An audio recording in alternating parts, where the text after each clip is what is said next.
Overnight, American Airlines flight carrying 249 people was forced to make an emergency landing due to a fire, and it was a Boeing 77. And some people caught it on camera.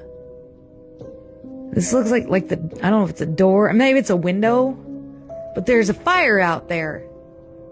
And then it kind of freezes. This comes just a week after the Boeing whistleblower was found unalived in his car in the parking lot of the hotel he was staying at in the town that he was testifying about Boeing's lack of instructional procedures. For that guy's testimony, another Boeing plane had the entire panel fall off, and luckily these two people had missed the plane at the time, so nobody was hurt. And earlier this month, a tire had fallen off and hit a bunch of cars below. It was in San Francisco. And back in January, a nose had fallen off of Boeing, and that flight was carrying 184 passengers, and luckily nobody was hurt. And I want to say right before the new year, this had happened. On fire! Oh my god! Sorry. It's on fire! Mom!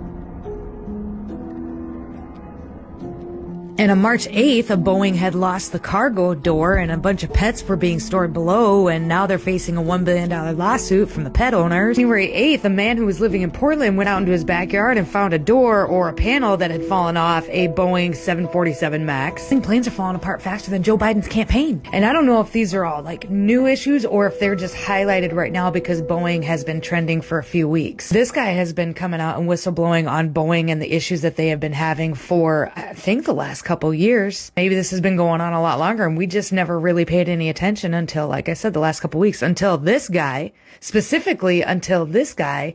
oddly was found deceased. Very strange manner that they said is not needed for any investigation. Trust the science. We're from the government and we're here to help. I think a lot of us should collectively decide that we're just going to stop getting on planes if we know what's good for us. I cannot think of a worse way to die. This is one of my biggest fears, is falling, like from a very high place. Not the falling, but the landing. The landing is probably what would get me. It's a Boeing exposure event.